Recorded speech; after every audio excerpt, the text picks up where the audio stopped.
ARI are a privately owned global organisation. We employ around about 2,500 people across the globe and represented in 18 countries. ARI Fleet UK.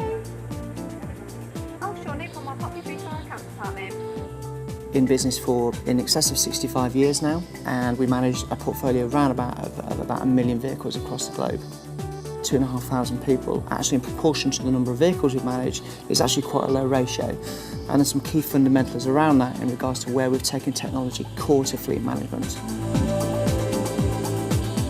Our empathy has always been with the independent sector. We as a business, as much as how very, very large indeed ARI is a global business, it is an independent business. It isn't a PLC, it's not owned by a bank or anything like that. It's a family business. The roots of the whole Holman organisation, becoming ARI Automotive Resources International, is based on family principles. It's very important to ARI, as far as I'm concerned, with regards to having an independent recognition. Somebody from the outside looking in, if you like. We have, as a business, our own internal ARI university. So we're constantly promoting and developing our people internally with training. When it comes to the independent sector, i.e. the garage networks, having that recognition is another it's another aspect to their professionalism.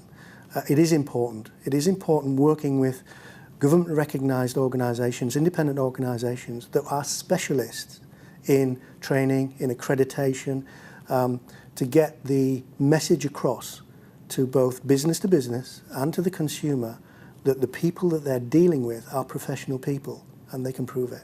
So professional development here is incredibly important.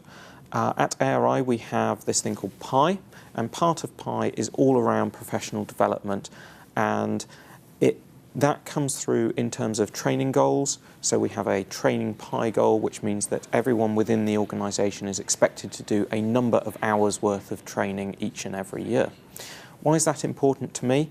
Well, it means that, again, when I'm talking with clients and presenting with clients, it means that I know that I've got a team behind me who's professional, trained, and know what they're doing in every single aspect of their job. Our people are the face of our company. It's very, very important that they show a competent, confident nature. They are talking to our customers on a day-to-day basis on the telephone. We wouldn't expect anything less from them. We have our IDP programme. We actively encourage all of our staff to engage in an individual development plan.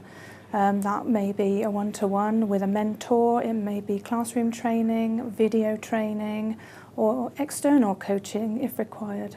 This industry, the automotive industry, has always been lacking in good quality leadership in every aspect and every sector. Statistics have proven that in this particular aspect, in this particular sector, that the lack of quality, qualified and good leadership is it's just not there, and it needs that support to bring it up to par, bring it up to the same kind of levels as other industry. From a management perspective, I'm pretty typical in the industry of a manager that hasn't really, over the years, had the opportunity or the gumption to get up and do it. Attaining an AMA and the professional way that it was portrayed to me, coming out of it with the achievement, with the accreditation, is something that I'm very, very proud of, extremely proud of, and so would anybody be. And it's necessary for the industry. It's necessary for anybody within this industry to raise the bar, have the opportunity to take an AMA and feel the benefits from that opportunity. Taking the AMA, management accreditation, was like coming out of a comfort zone, an enormous comfort zone, at my age.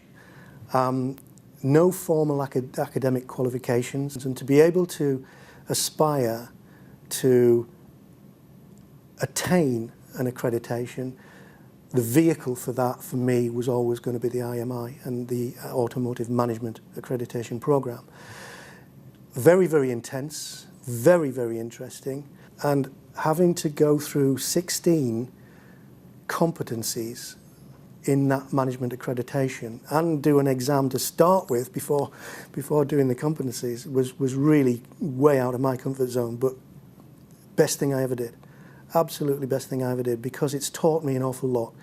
It's taught me more than anything else about leadership and management, which is a very important aspect of any organisation, be it small or large, is how they build in the leadership aspect of the management personnel. Leadership is about psychology. It's about people. It's about working with people, getting the best, nurturing the best out of your work staff, which in turn your productivity goes up. Obviously, because if you've got a happy working relationship and a happy staff, it does teach. It does open your eyes on just how you can look at a different perspective on management and leadership as you're dealing with people. It was a wow factor. It opened my eyes enormously in terms of the areas that the assessor felt that I could improve upon. These were areas that I suppose I was like that with, I was blinkered with, more so in working with people and getting the best out of people, getting the best out of my team, the people I'm working with. And the information and feedback that I got from the assessor about that, and the advice and guidance and coaching that she gave me with regards to how I could improve, opened my eyes enormously. And this is the kind of thing that I want other people to experience and feel, because you can get a little bit insular in your workplace and complacent to a degree. And this is a necessary aspect of bringing out of you the best in you, or the way that you can improve. You've got to embrace that. You've got to understand it. You've got to accept it and get on with it.